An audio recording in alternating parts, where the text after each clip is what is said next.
Ça rec? Allez. C'est parfait. J'ai très chaud, Léo. Il fait trop chaud, mais c'est pas grave. Vraiment trop chaud, il fait 30 degrés. Comment ça va tout le monde? Bienvenue mes amis, mes rookies. J'ai trouvé un nouveau surnom d'ailleurs. Aujourd'hui, nouveau concept. Je vous présente de suite vite fait. On est chez BHK à Bordeaux Sud. J'achète pas de voiture, j'ai pas d'argent. Mais on est là pour un autre concept. Le concept s'intitule Je deviens.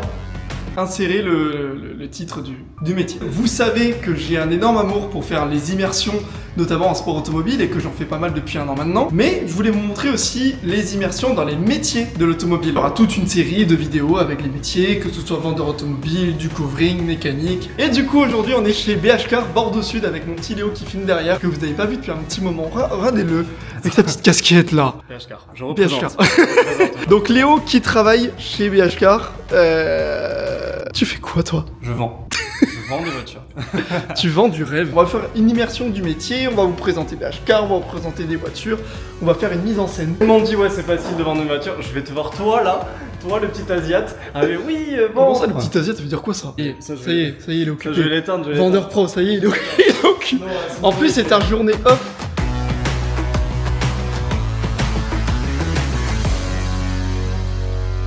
Léo, il y a plein de voitures. Il y a beaucoup de voitures.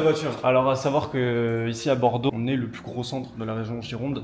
On bosse avec toute l'équipe, avec tous les BHK de Gironde, et on a le plus gros showroom intérieur. Je vois des pare-brises aussi là-bas. Pourquoi il y a des pare-brises, Léo? Parce qu'on fait du pare-brise depuis maintenant 2 mois avec Baptiste qui est pas là aujourd'hui mais qui est à la gouverne. On propose même de la carto éthanol aussi. Avec nos partenaires, enfin voilà, on fait tout ce qu'il y a à faire pour que vous partiez avec une bonne voiture. En gros, si je comprends, je veux acheter une voiture, on peut tout faire dessus. Globalement, on peut tout faire, on a même des partenaires pour du covering, je sais pas, tu veux changer tes jantes, on peut te faire ça, on peut tout faire. Léo, je veux un volant pour 2026, ça se passe comment? Tu travailles. Non, mais en tout cas, c'est bien. Donc du coup, si j'ai compris aussi, BHK, c'est dépôt-vente, c'est-à-dire... t'as ta voiture, t'as la flemme de la vendre ou alors tu sais pas comment la vendre, tu viens, tu la poses. Alors, le but nous c'est que vous nous amenez votre voiture, on va la vendre pour vous. Ça vous décharge de toute la partie processus de vente, toute la mise en annonce. On vous donne aussi accès à de la visibilité, mine de rien ça se prend. À savoir que maintenant le Bon Coin ça devient payant, et ça tu le savais. Mais non pas. Si. Jure. Alors déjà, sur le Bon Coin, tu veux de la visibilité, tu veux mettre plus de 3 photos, tu payes. Tu mets plus de 2 annonces de voitures par an, tu es obligé de payer 80 € entre 80 et 100 euros. C'est cher. 80 balles, c'est un contrôle technique, frère. 80 € pour mettre en annonce ta voiture. Juste pour la mettre en annonce. Si tu veux modifier Imagine, je vends une Twingo 1, je paye 80 balles. Ouais, c'est ça. Donc en gros, nous, ce qui est bien, c'est que c'est un service gratuit. Je veux un café, Léo. On a une super machine à café. Léo, j'ai soif. Donne-moi un café. Bon, regardez, en vrai, le showroom, il est vraiment gigantesque. Oh, il y a un baby-foot aussi. Comment faut... J'ai pas mon téléphone, faut que je prenne mon téléphone pour payer. Tu veux quoi? Hein? Tu veux quoi comme café? Faire. Mets-moi un macchiato gras, s'il te plaît. Tu mets 3 en sucre.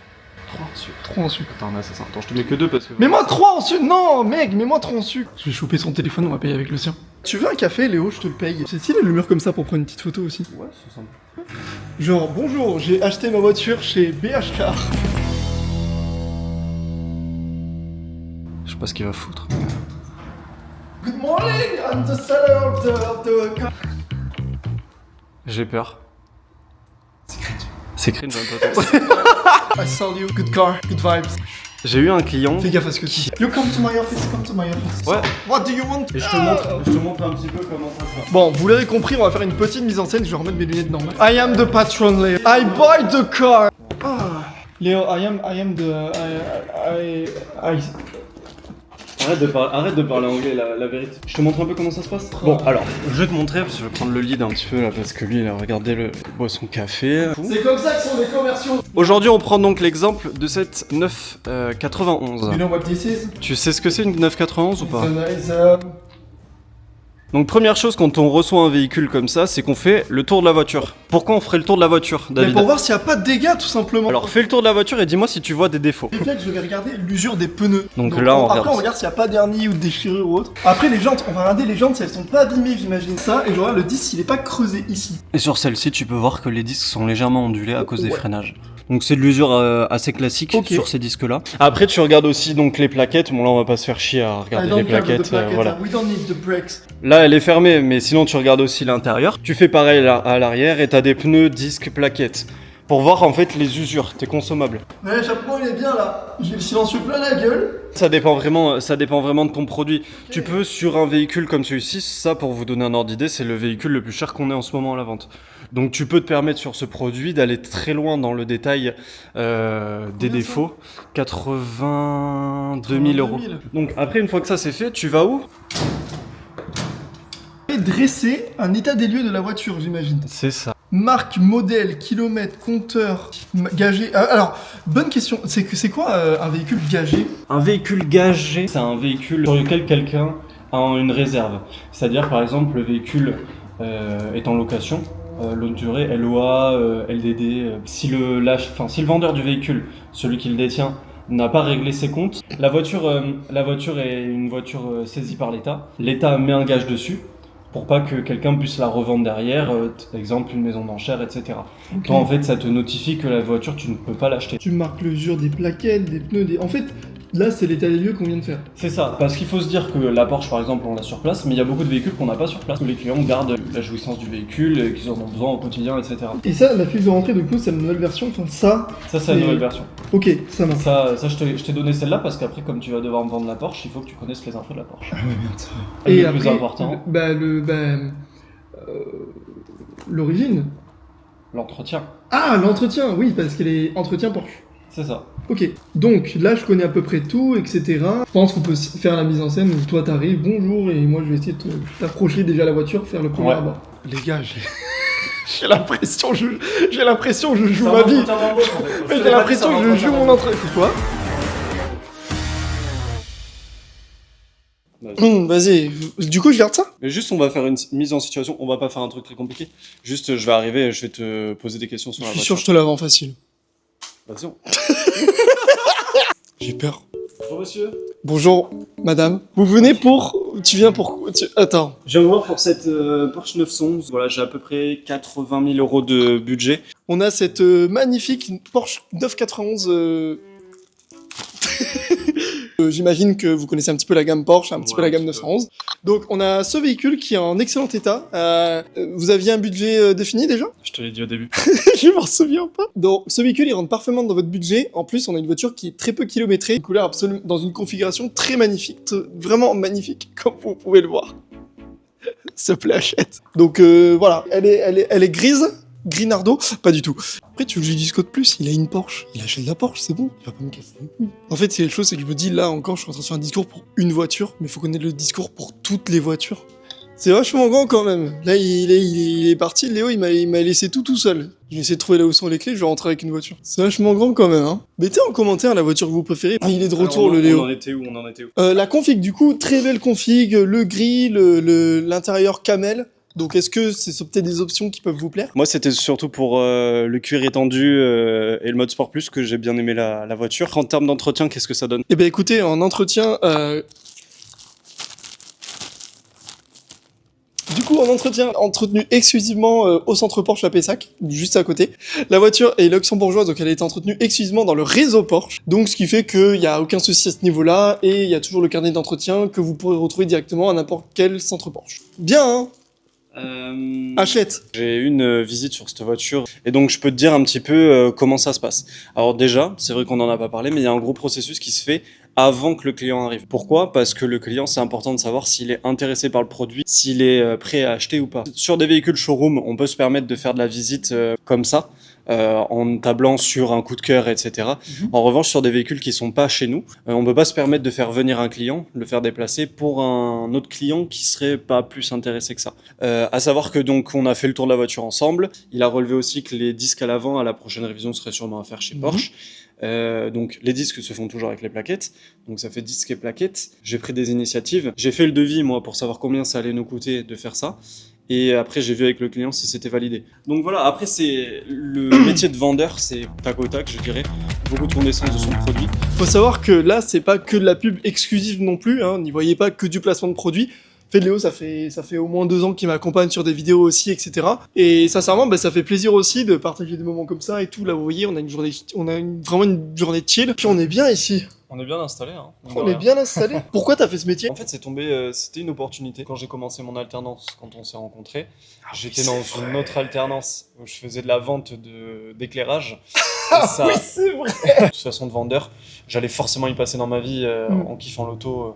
Donc voilà, c'est un peu mon point de départ, je dirais, mais c'est une très belle base. C'est un peu le moyen de faire contact aussi, etc. Enfin, le fait de vendre du véhicule, tu sais, c'est un projet qui se concrétise un peu parce que, alors, ok, ça va être super cliché ce que je vais dire. Enfin, je sais pas, t'as un gars, il veut acheter sa voiture de rêve et tout. En vrai, ça fait plaisir de le voir repartir. Surtout, faut se dire, voilà, c'est un client qui vient aujourd'hui, il peut revenir demain s'il a besoin de vendre le véhicule ou autre. Et puis, ça fait pas complètement. mal de trucs. T'as cet aspect, c'est ça, fidélisation, contact client qui est hyper agréable. J'ai rencontré des gens qui sont super gentils, avec qui on a bien rigolé. Enfin, tu vois, c'est génial ce contact.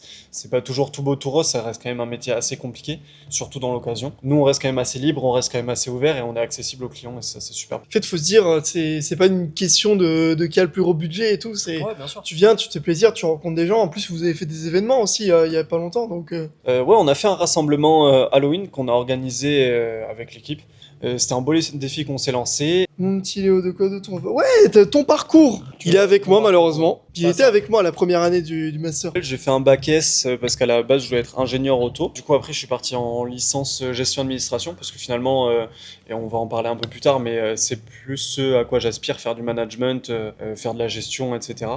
Et puis après, master, du coup, là où on s'est rencontrés à l'INSEC. C'est là où, du coup, j'ai commencé à BH. Alors, à savoir que c'est pas ma première expérience automobile. J'ai fait deux stages j'ai fait 2 stages chez BM avant, quand même, chez BMW sur le bassin. Super expérience, c'est là où j'ai découvert la vente, en fait. Et c'est ça qui m'a amené à me pencher là-dessus. Disons, aujourd'hui, moi, je suis un gars, genre, bonjour, donne stage. Tu peux arriver dans le métier de l'automobile de plein de façons. T'as le GNFA, qui est l'école spécialisée. Super connu, ça. Super connu, mais plus orienté pour les concessions, je dirais. Tu peux arriver par de l'alternance. Nous, on prend beaucoup d'alternance. Je suis en alternance encore pour l'instant. On prend pas mal d'alternants parce que c'est là où tu peux former quelqu'un pour après le garder. Et c'est quelqu'un que tu auras formé à l'image de la boîte. Donc, Puis c'est s'il forcément prend quelqu'un goût, en puissant. plus... On a cette envie d'aller former et qui est super sympa. Et puis après, vous pouvez être en master aussi et chercher une alternance comme j'ai fait. On a changé un petit peu, on a une meilleure vue derrière, là. Du coup, c'est beaucoup mieux. Moi, j'ai envie de savoir, c'est quoi ta meilleure anecdote que t'as? Vendeur auto ou peu importe dans l'automobile. Tu me poses une vraie colle. Hein. Tu veux que je commence, moi? Vas-y, commence-toi. Ok, attends, en vrai, je vais commencer. Attends, ma meilleure note, mais en fait, moi, le truc, c'est que j'étais pas vendeur auto, mais j'ai fait reprendre une voiture par un concessionnaire. C'était mon 3008. Je t'en ai déjà parlé, je crois. Les gars, j'avais un Peugeot 3008, c'était mon bébé d'amour. Hein. C'était mon 3008, je pouvais tout faire dedans, camping, je pouvais faire cache de but et tout, j'emmenais tous mes potes en vacances et tout, c'est trop bien, c'était une voiture que j'avais rachetée à mon frère. En fait, ce 3008, faut savoir qu'il est avec la BMP6, donc la boîte robotisée. Pour ceux qui savent pas, en gros, c'est une boîte auto, c'est une boîte manuelle, tu mets un robot et c'est lui qui fait les mouvements à ta place. Donc c'est pas une boîte auto à double embrayage, je sais pas quoi et tout qu'on a aujourd'hui. Et en fait, il y a des moments où la voiture passait en neutre. Toute seule.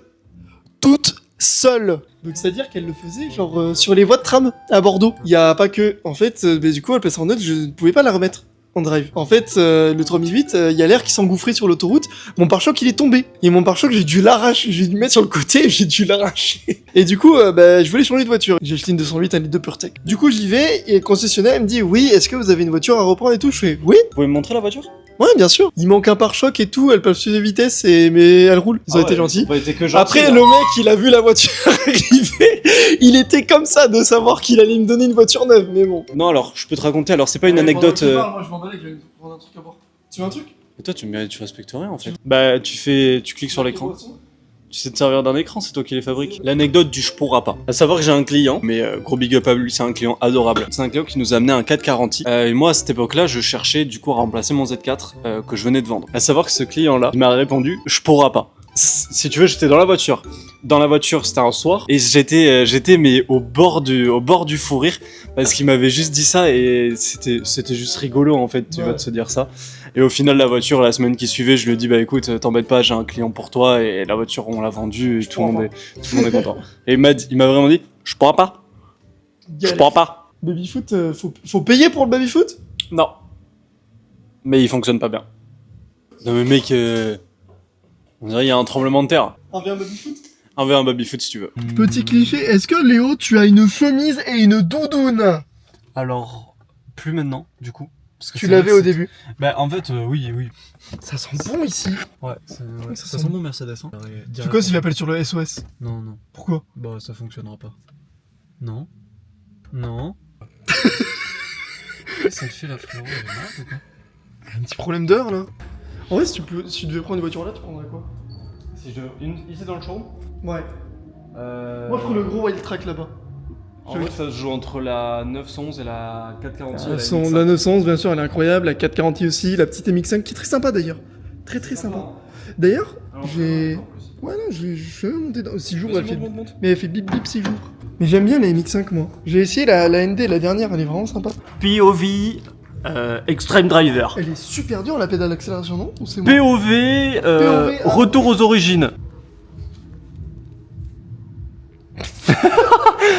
Mon petit Léo, je te remercie pour Avec ce grand petit plaisir. moment. Attends, on va se mettre là parce que mon bras il a mal. Je te remercie pour ce petit moment bien convivial, bien sympa. Tu m'as appris à vendre une voiture. Non, en vrai, j'en connais beaucoup mieux sur le métier de vendeur auto, de mandataire automobile également. En tout cas, c'est vraiment sympa d'avoir tourné ça. On a pu partager un petit moment ensemble. Ouais. Ça m'a fait mal au cœur, ça faisait longtemps qu'on On va avait pas refaire, fait de on va vidéo. refaire. Mais en tout cas, si vous avez besoin, n'hésitez pas. BHK Bordeaux, à Pessac, c'est sympa. Léo, il sera là pour vous accueillir. En plus, Je il est vous très accueille. gentil. Il vous accueille, il vous fait un café, il vous fait un massage. C'est pas le massage. Mais le café, je peux. Si ce format d'immersion dans des métiers vous plaît, j'en referai d'autres. Enfin, déjà, c'est prévu. Moi, en tout cas, j'ai vraiment pris plaisir à tourner tout ça. Et puis, ça a été très sympa quand même. Voilà, on se retrouve très vite. Merci à tous d'avoir regardé. Et puis. Abonnez-vous à la chaîne de David aussi. Merci beaucoup. Ouais. Mettez Très un like. vite. Et puis, suivez-le aussi sur Instagram. Sur Instagram, il fait des réels. Il fait aussi des TikTok.